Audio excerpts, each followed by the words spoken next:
LinkedIn presents.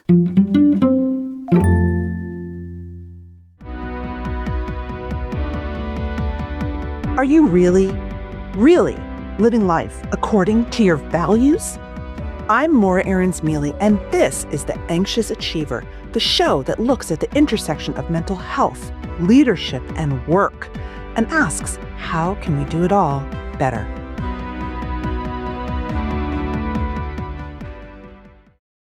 If you're interested in the story behind the business headlines, check out Big Technology Podcast, my weekly show that features in-depth interviews with CEOs, researchers, and reformers in business and technology. Hi, I'm Alex Kantrowitz.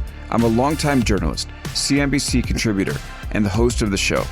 I empty my Rolodex every Wednesday to bring you awesome episodes, so go check out Big Technology Podcast. It's available on all podcast apps. We'd love to have you as a listener. From LinkedIn News, I'm Jessie Hempel, host of the Hello Monday podcast. Start your week with the Hello Monday podcast. We'll navigate career pivots. We'll learn where happiness fits in. Listen to Hello Monday with me, Jessie Hempel, on the LinkedIn Podcast Network or wherever you get your podcasts.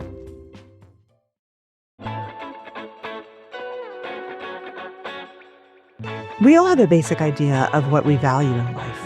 But sometimes what we think are our values are really virtues, right? Like being a good person and following the golden rule and having a strong moral compass. Values are a little quirkier, our guests will share with us. There's one that I particularly enjoy called beholderism, which means that I value a life in which things are presented beautifully, in which my environment is harmonious, and therefore I put a lot of attention into how I look and how the spaces I live in look and feel. That is not one of my values, but being an achiever is one of my values, as is eudaimonia. I bet most often we say we have these big, lofty ideals, right? But if we look at our day-to-day lives, they may not quite align with what we say our values are, or where we think we want to even start to begin to define them. There are all kinds of tests out there to help you better understand what kind of leader or what kind of person you are. Today's guest is someone who studies values as a lens for people and leaders to do better and align with who they are, to focus on what matters most to them and better understand their behavior. I'm a big fan of Suzy Welch. She's a professor at NYU Stern, and her latest book is called Becoming You, the proven method for crafting your authentic life and career. Suzy is also relaunching her podcast of the same name, and I sat down with her to learn more about her values framework, which I really like, what it means if what we say and what we do aren't aligned, and how self-awareness can improve our lives and our leadership. But I started by asking if she considers herself an introvert or an extrovert. I'm so far off the scale on extroversion that you can't even measure it, to tell you the truth. I mean, it's just, I've only met one person more extroverted than me, and that was my husband, my late husband, Jack. It's not that I don't have an appreciation for introversion. I have 4 children who are introverts, all 4 of them. So I totally get it, but it's just in you. So yeah, I'm extroverted. What was it like being in a 2 extrovert marriage?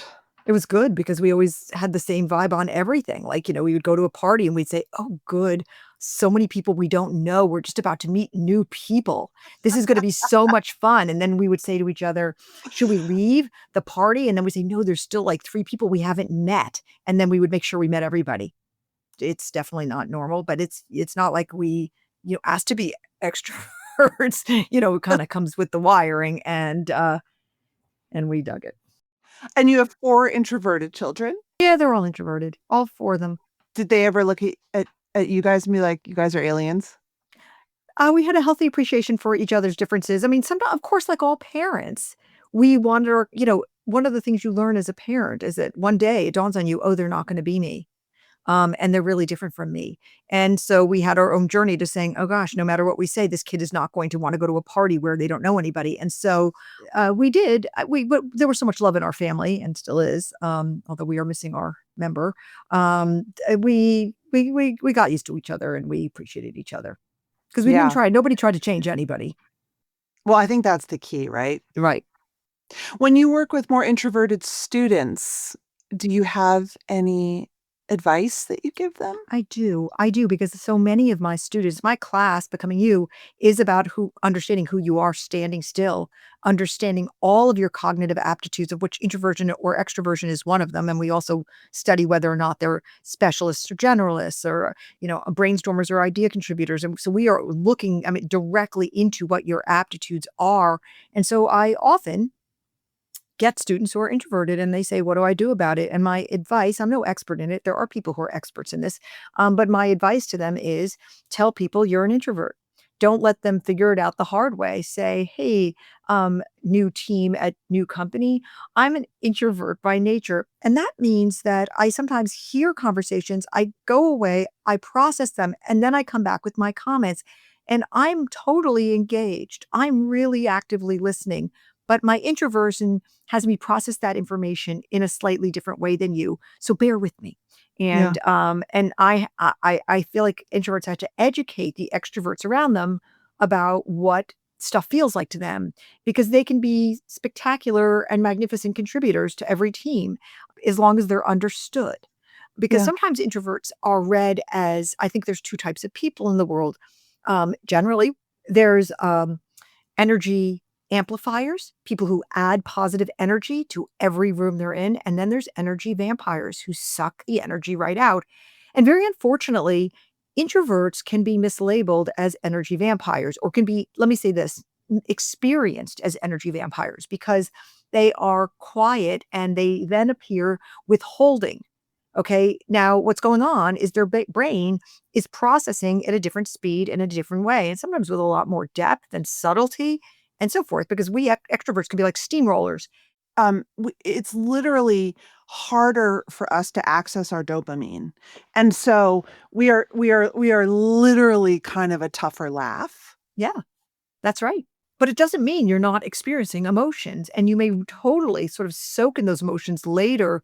And some of my like deepest feelers as the students are the introverts, but in class, the extroverts are, filling the room with their laughter or they're crying or whatever's going on because Becoming You is a super emotional experience. So I advise introverts to self-identify and to explain themselves to the world because they need cover. They need cover for the world to give them the breaks they deserve. Do you know the concept of acting out of character? No, I can intuit what it means, but tell me what you're It's talking very about. intuitive. So this Okay. Brian Little at Harvard, I think it's a really powerful thing for introverts because a lot of us introverts are. I mean, I'm an introvert and I am the biggest ham. Like, put me on stage and in front of 1,000 people, and I am so happy because I am very passionate about what I do, and I've learned to act out of character. And Oh, I see. so That's an act when you're doing that? I prefer to call it a skill. Okay. And it's the reason why a lot of the most famous comedians and Oprah is a huge introvert. It's not that we're incapable of dazzling. It's that it takes a different motivation for us Mhm. and it's a more focused effort. So for us, we'd probably rather die than go to a party and meet new strangers. But because we have something to say that we really care about and a big passion and we get excited, we can stand up in front of a room and teach and act like the funniest, most charismatic person in the world for 2 hours. Because of your motivation. Just afterwards, we might have to rest. That's right. For me, this concept was so transformative. So I Yeah. just if for your students and anyone out there, 'cause it was always like, "Well, why is it so easy for me to be in front of a room and so hard for me at a cocktail party Right, because afterward?" the motivation is totally different, right. So you've talked a little bit about your own history with anxiety. You've had guests on your podcast. You've said a lot of I think you said 90 to 95% of your students Will will say they have anxiety, okay? tell me the difference. Oh, look, well, you know better than I do that true anxiety as a clinical condition is a very serious thing, and it can be devastating, it can change your life, it often requires medication, um, and so I don't know how many of my students actually have clinical anxiety, diagnosable clinical anxiety, but I think that 90% will use the word in passing the same way in the olden days, we used to say things like, I'm really nervous. Okay. They'll say, I have anxiety over whether I should live with my boyfriend, or I have anxiety about the job search. And so whether or not they have true anxiety or if it's just normal adulting, I don't know. Okay. Uh, Or it's if anxiety is normal in adult, I would say right. like anxiety Yeah, is it is. normal Like, in so I, adulting. I often say to them, please don't cancel me. But what's happening to you is you're having to act like an adult. I'm sorry that feels like anxiety, and I mean, I have a student has a complicated tax situation because she's a dual citizen, and she was talking about how her tax situation was giving her anxiety. And I was like, let's not throw that word around. Okay. You have a very complicated tax situation. It is definitely causing you some discomfort and, just it's complicated. It's going to pass. It's directly related to your taxes, and it's adulthood, by the way. And so, but real anxiety, which is crippling for some people, and is really serious, and is a life changing, and not always for the better, and has to be managed like any other illness, any other chronic illness. I don't know what percentage actually have that. I don't. Yeah. But they're saying they feel anxious. Yes. Yes. I don't know if it's semantics because I feel anxious. I run a business and I have hundreds of students and I'm on a book tour and I feel anxious 90% of the day, but I don't, you know, I don't say it. I think it's generational in a way. I mean, Mm, and also I'm just older. I tend to say things like, I like kind of identify the problem and say, I have a student who has not done 2 of the quizzes and I probably should flunk her, but I know she has personal problems and I don't know what to do about this problem. I don't then add the phrase, this is making me anxious. Although maybe it is. I mean, okay, by rights, it makes me anxious, but I understand it's part of my life and part of my job and I got to work through it. yeah. Well, I think anxiety is part of life. Yeah, it is. But so is joy. So are a lot of emotions. And I think that at the minute it's a framing thing. I mean, a lot of what I do for my students who come in and present with anxiety is reframe for them a way to think and talk about it that understands that sometimes anxiety can be very productive energy to make its kick in your rear end to get stuff done, to make a decision usually. Absolutely. Right. Like welcome anxiety. It's great that I feel anxiety because I really care. Yeah, I care, and it's like your conscience, people hate feeling certain emotions, and I say, sometimes people talk to me a lot about guilt because I am in the business of helping people find their purpose in their right career, and they'll say, well, I really want to do X, Y, and Z, but then I'll feel so guilty about my kids, and I Mm, have to talk to them about guilt as a choice. Is guilt a voice saying you are not living your values, or is guilt a voice saying you're not fulfilling people's expectations of you that you don't actually agree with? right. Oh, I want to get into expectations, but I want to start with values. Today, I want to focus on values and then I wanted to focus on strengths. I know that they're both pieces of your becoming you process. And you said something on one of your podcasts that shocked me. You said that only, I think it was 7% of people have actually identified their values. Yeah, for That sure. that felt shocking to me. Oh my gosh, it's just commonplace. I mean, if you ask people their values, of course, I've done all this work. You'd ask people their values and they'll just name 2 virtues. They don't even know what a value is. Only How is a virtue different than a value? Well, let me tell you what values are. Values Yeah. are deeply held beliefs and motivations that drive your actions and decisions. They are their choices. You can value achievement or you can value, they're all continuums. There's 15 human values. 15. Usually, if you ask people their values, they'll name virtues. Or then, if they do name a value, they'll name the 2 big common values, which are family and money.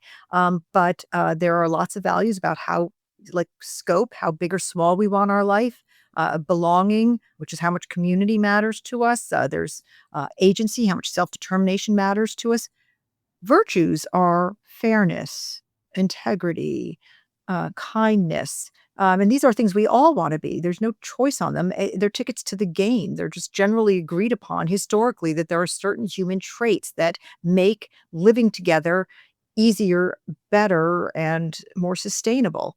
And nobody's going to sit there and argue with you that integrity or kindness is whether or not they're right or wrong. All virtues are right by definition. Whereas let's talk about an actual value like family centrism. If you have no children and you're not hurting anybody, why should family be I have students say, look, family is not a value to me. My career is my number one value. Travel is a value. That's a value we call scope. And I have other values like affluence or being famous. And family is not a top value for me. It doesn't make them a better or worse person. They just have a different set of values. Whereas if a student came to me and said, I just don't want to be kind, I would say, well, this is just a totally different conversation. And that's not my pay grade. So values, as I said, there's three big values inventories in basically in the psychological literature that have identified values. There's this Allport-Strang values inventory, which was developed in the 1940s at Harvard. There's the Schwartz values inventory that was developed at Hebrew University in the 90s. And then there's my values inventory that was developed at University of Bristol in England. And it has 15 values. And okay, you can argue, and academics will, about whether it's 11, 19, or 15. But the facts are there's many more values than we look at and think about and talk about, but we should. So when I say people don't know their values, they usually are naming virtues. And, once they do the work, for instance, once they take the Values Bridge test, which you can take for free, once they take that, they go, oh yeah, those are my values. Why did I never know that before? Like, why did I not have words for this before? And it's like, well, because you can go to high school and you can find out how to calculate the volume of a cylinder, and you can go to college and you can learn the history of Bavaria, but nowhere along the way is there a class on what your values are, which is probably the most important thing you can learn about yourself before you go out in the world. What's really interesting that you're saying is that, well, you might say, well, it's my parents' job or it's church's job or it's synagogue, but those are virtues, not values that we tend to learn the golden rule. Right. I mean, well, I was, if you grew up in my household, values were your parents' job because my kids all were brought up with this, and it was unusual. And they often said, I talk about values with my friends. They have no idea what I'm talking about.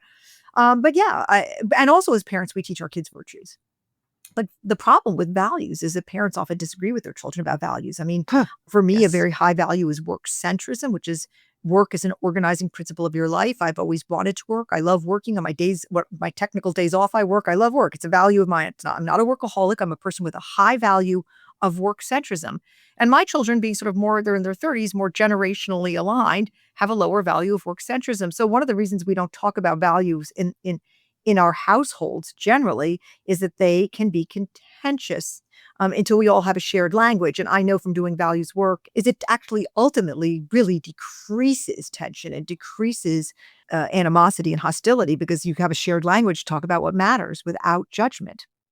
From LinkedIn News, I'm Leah Smart, host of Everyday Better, an award-winning weekly podcast dedicated to personal development. Whether you're looking for ways to shift your mindset or seeking more fulfillment in your life, we've got you covered. You can build internal resources. That's what the study of psychology is about, building internal resources. Turning towards is one of the most important elements of successful relationships, no matter what kind of relationship it is. The thing that underpins all of this productivity stuff is finding a way to make the journey itself enjoyable. The journey is the destination. The beauty of uncertainty is infinite possibility.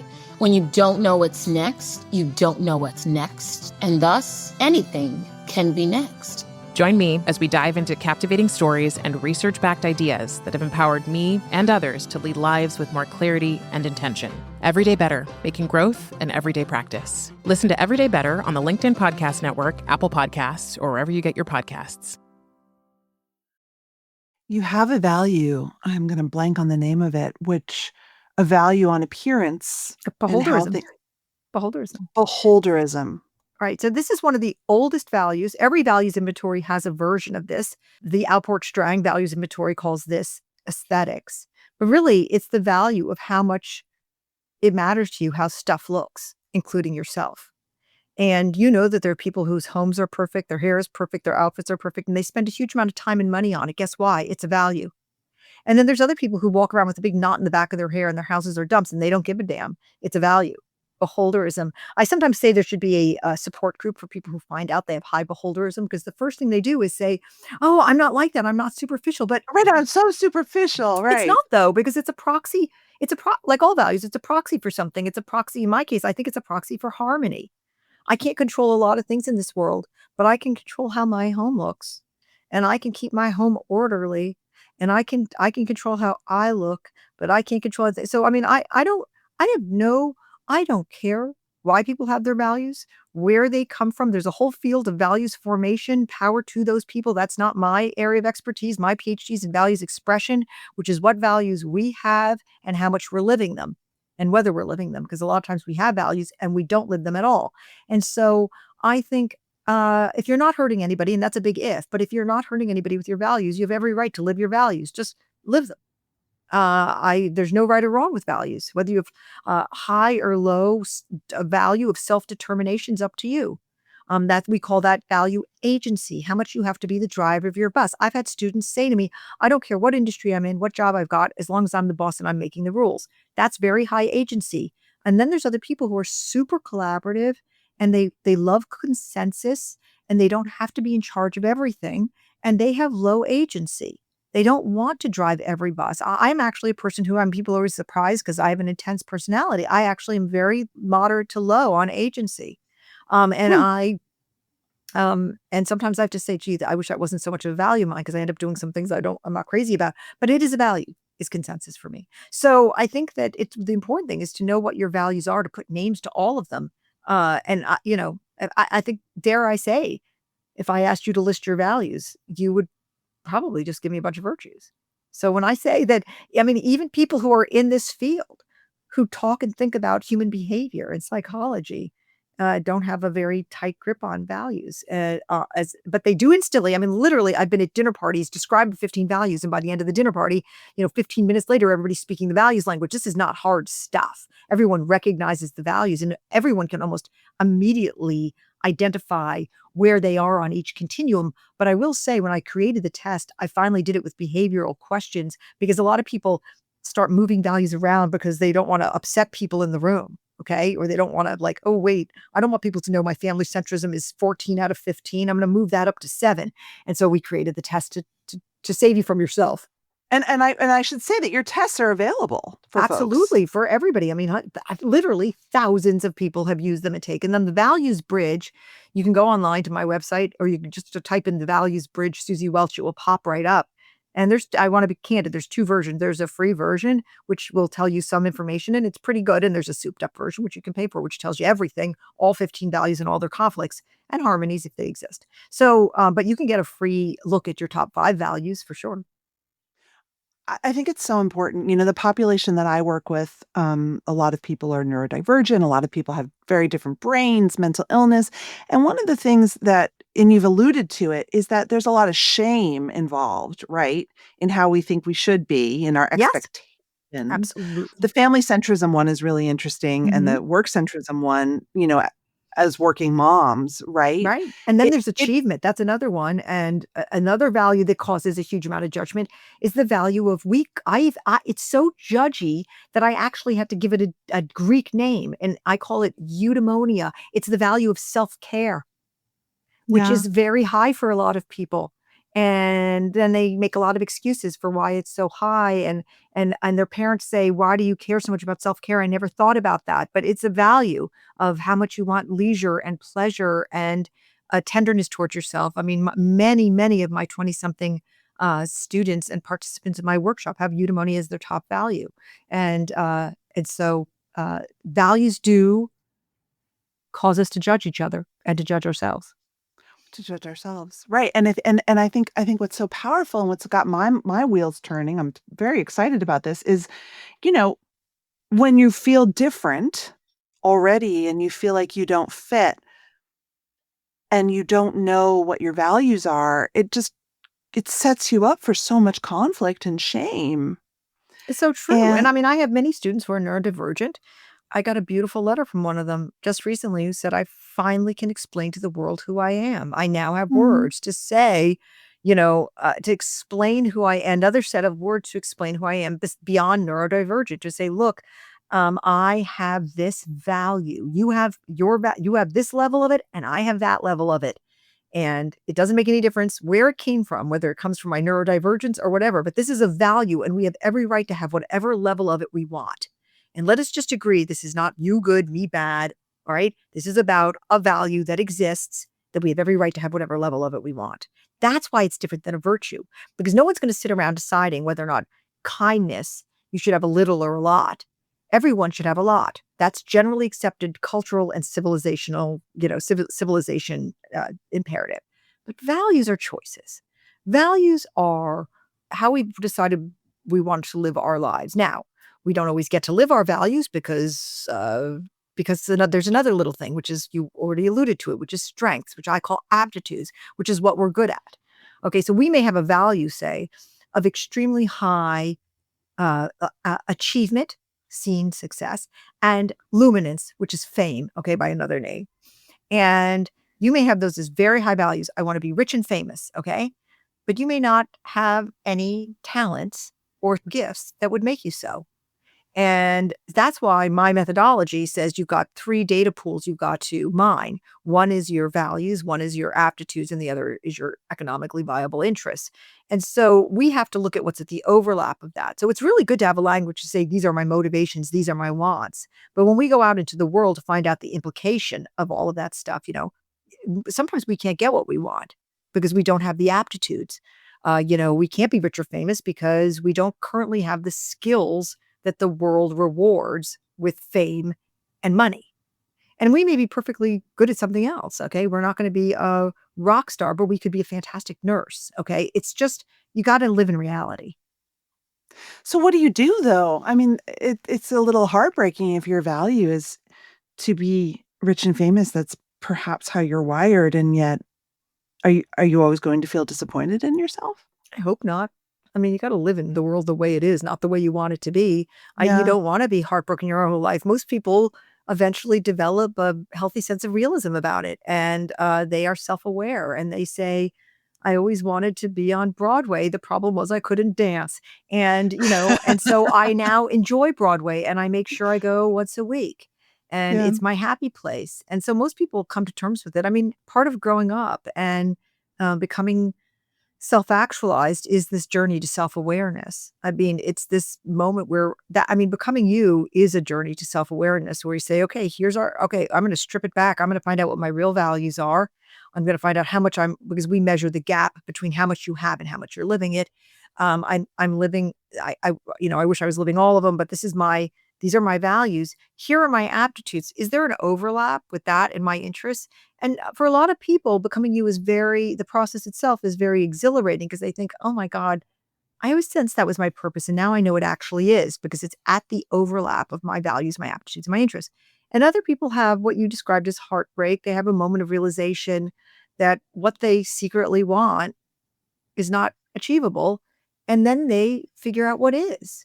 Right. What is And that's resiliency. It's resilience. It's humanity. It's like, yeah, I'm not gonna, they come to terms with it. That's humanity. That's, I'm not going to be a Tony winning, a Broadway director, but I'm going to enjoy Broadway as I can. And I'm going to continue doing this job over here that is an absolute match for my values and my aptitudes. I mean, maybe it's a perfect match for your aptitudes and a somewhat match for your, but you can craft a life that fulfills your values and your aptitudes and your interests, but you have to know what they are. You have to come clean with yourself about what they are. And once you do that, you can start living it.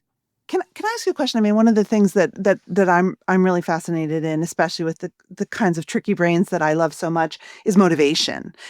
Are our values what motivate us? Yes. I mean, absolutely. They are our deeply held beliefs, motivations, desires, and wants. Okay. So let's just take the value. Let's just choose belonging, which is a value that measures how much you want to be part of community, how much you want to be part of groups. Like if you join a company and you immediately want to get onto the softball team, that is the high value of belonging. I mean, I have members of my team who go to 16 weddings a year, and all I know is they must have very high belonging to have that many friends. Okay. And they love going to the weddings. And they don't mind when they're destination weddings. That's a high belonging, So there's other people who just like their own company very much. And that the lowest form of hell, the darkest circle of it would like be to belong to a fraternity or a sorority, okay? Which by definition are representatives of a high value of belonging. So then these are motivations in that whatever job you want, you're motivated to get it. It is in part driven by how much you value belonging. So yeah, it boils down to motivations.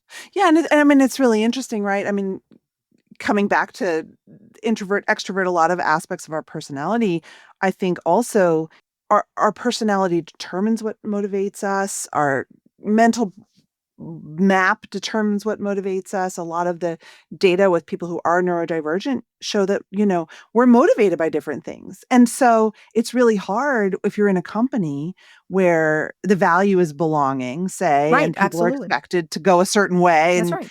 you're like, F this. That's Agency is right. my top value. I'm not being told what to That's do. right. That's right. And I mean, I think I say to my students all the time, because they're using Becoming You to find the right job for them, is just understand every company has values. Just like you have values, every company is somewhere on the spectrum of all of these values. So companies have either higher or lower belonging. They have higher or lower beholderism. I mean, look, I was at Google the other day giving a speech.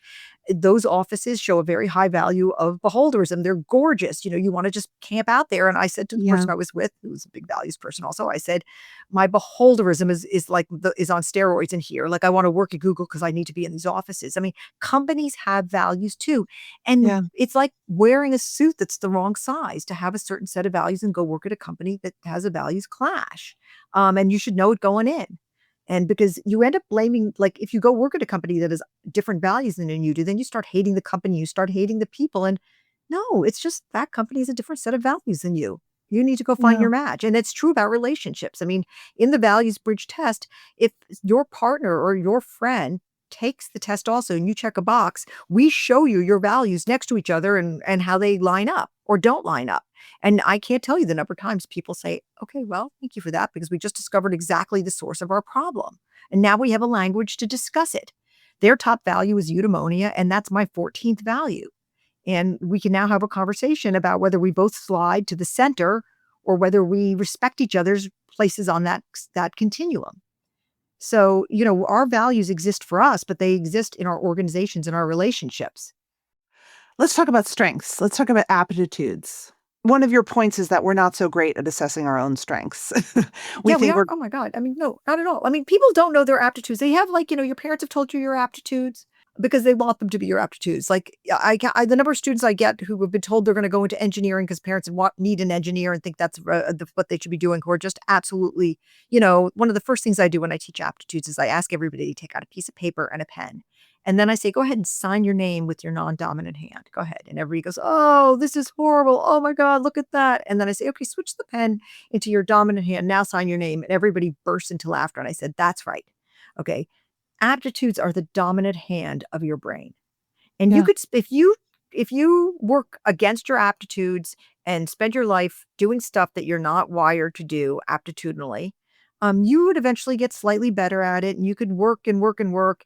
But if you spent your whole life doing work that is aligned with your actual cognitive aptitudes, your dominant hands of your brain, it's just going to be easier.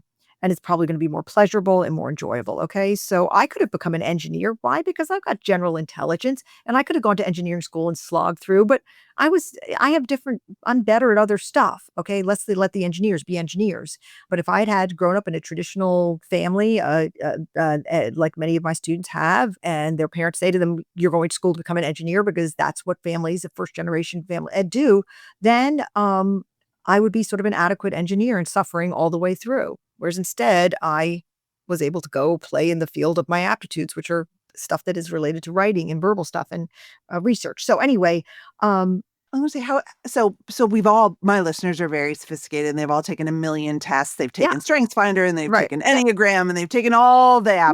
to strengths.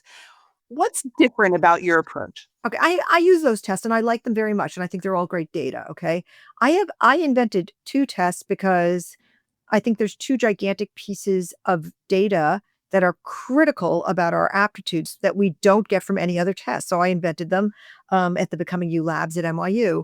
And one of our very important aptitudes is our personality. Some people are great at jobs because of their personalities, and some people are terrible at their jobs because of their personalities.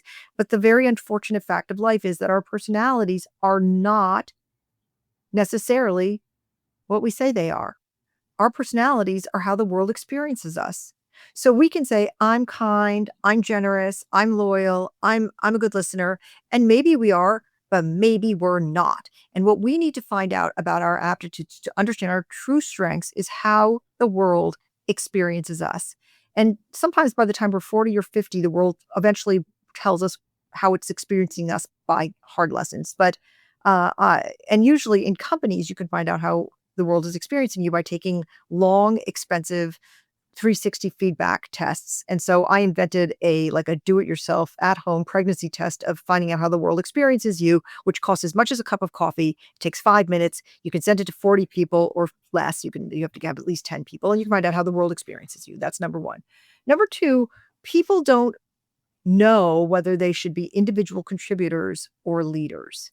And the world tells you from when you're a little kid, you should be a leader. Leaders, good. I mean, that's just the message we get. Yeah. Leadership is a virtue. And the facts are that some people should not be leaders, are not happy being leaders, and are crappy leaders. And so I created a test it's free on my website, Career Traits Compass, and it gives you a score about whether you are wired to be an individual contributor or a leader. And this is a revelation for many of my students. They're taking it in their 20s. They're MBAs. They've been force-fed a line that everybody should be a leader. And it's such a relief to them when they get their score back and it says, you are an individual contributor. And they say, well, how do I break this to my parents? And I said, I don't care. Just break it to them because you will suffer Oh as a my leader. God. You will suffer as a leader. And you're not meant to be one. And there's some ways to improve your leadership capacity if you want to do it. Otherwise, you can just say, I'm at peace with being an individual contributor. Leave me alone. And go find work that matches that aptitude. Okay, so I love Do you all the use the 5 personality traits? Like, how do you draw? So I actually, the Career Traits Compass is based on 4 bundles of personality traits. I mean, there's a lot of good tests out there, but I like mine on this one. The bundles of traits I use, the first one is called, they go along with the coordinates of a compass. The first is nerve, and that is a measure of your stamina, your edge, that's your ability to make decisions, and your radical candor, your ability to say hard things from a place of love. Okay, so that's nerve.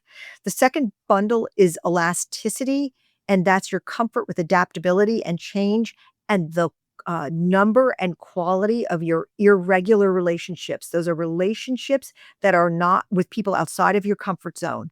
Leaders have to have a lot of relationships with people who are not like them, and so it measures that. The next coordinate is what I call soundness. That's resilience, accountability, and self-awareness, which are all very important for leaders in ambiguous situations. And then the final coordinate is what I call wonderment, which is 2 things. One is curiosity, which you can do nothing about because that's a gene. But the other is currency, which is your propensity to stay up to date on current events in your industry, trends, people, movements, geopolitics, and so forth. And it measures every one of these traits and it gives you a composite score. What's the midlife answer to all this? I mean, I love that students are getting these opportunities. I certainly never had an opportunity to do anything. My life probably would have been so much easier. Yeah, but so understand that by the numbers, most of my students are midlife because Really? I teach executive MBAs who are in their 40s and 50s. And I didn't know. in my workshops that are open enrollment, the vast preponderance of people are over 40. So, I mean, my students at NYU are obviously in their 20s and 30s, but I would say when you take all the thousands of people I've taught becoming to you to at this point, it's the oldest person I've taught becoming you to is 78 years old. So, the midlife answer is no different than the early life answer. I mean, there's no difference. The process is the process. But the emotions are, I mean, obviously younger people have strong emotions. Just speaking personally as someone in midlife who's struggling with did I make the right choices based on who I am? As I get deeper into this work around neurodivergence and around our different brains, it's really made me wonder that same question, Yeah. of did I listen to too many people who were Yeah. telling me Oh, what I should be, absolutely. which I think most of us Of do. course we do. Of course we do. Of course we do. Of course we do. I mean, that is part of human nature is we doubt ourselves. So we just we listen to everybody and then we end up not hearing our own voice. How did you start hearing your own voice? Well, it's a long story. I mean, I think I always heard my own voice. Personality-wise, I've been an introspective person, and I definitely had a strong sense of self from when I was little. And one of the reasons was I was different from my family. And so I wasn't swept up into their values because I very early on had a sense of apartness from them. And so I almost was having a conversation with myself from as a little girl, thinking, why do I feel so different from my own family? And so I was having that conversation. And then I went to school and I read a lot of literature, which allowed me to ask the really big questions about life and apply them to myself. Literature is an art, not psychological, not the Yeah, no, literature. no. I mean, like literally, like The Moviegoer, by just literature. Okay, Dostoevsky kind of literature. Then I studied art, and art is a way to really help you think about yourself and your feelings. So I think I came to it naturally. That's probably why I ended up in this work. But then life takes over, and I became a mother and a wife and an employee. And there were a lot of, I used to say, I always say there was a lot of shareholders in Suzy Incorporated. I mean, I had to dodge and weave my life around other people. And I will say it was only when my children were grown and out of the house and parents themselves, and when I lost my husband and became a widow, and really found myself completely the main shareholder in Suzy Incorporated, that I was able to hear my own voice the most loudly. So it was a journey like it is for everybody. And it's, sometimes I still say, well, what do I really want here? And I have to stop myself. And I'm like, this is my work. And even I have to say, wait, am I making this decision for my dogs? That's the number one reason I make decisions that are not my own these days. But it's like, I think it's the work of our life. It's a constant exercise and courage to hear our own voice. When I love a lot of shareholders. I have so many shareholders today. Yeah. How do we carve out that little piece? We know our values. We know our The values. first step is to know your values and talk about them. That's the Declaration of Independence. That's the beginning of the conversation with the people around you. Instead of reacting to them in kind of default mode, you say, hey, let me talk to you about me for a second here. Maybe we're going to come to a compromise solution, but I am this. I have high agency. I value luminance. I this, I that. Now let's talk. Let's hear about your values. But you've got to have your Declaration of Independence somewhere in there. And that starts with saying, starts with knowing who you are. It's hard. I'm not going to lie. That's hard stuff. I get what I'm saying is very hard, but this is what I do day in and day out. And I see people do it. And we just got an email. The whole office was just like shouting it back and forth to each other. We just got an email from somebody who has used the tools in Becoming You. And I forget the exact word she used. I could find it, but she just said, you've changed my life. A life-changing experience is what she said. We get it. What we're doing is very hard. Your life is not changed easily. It's not.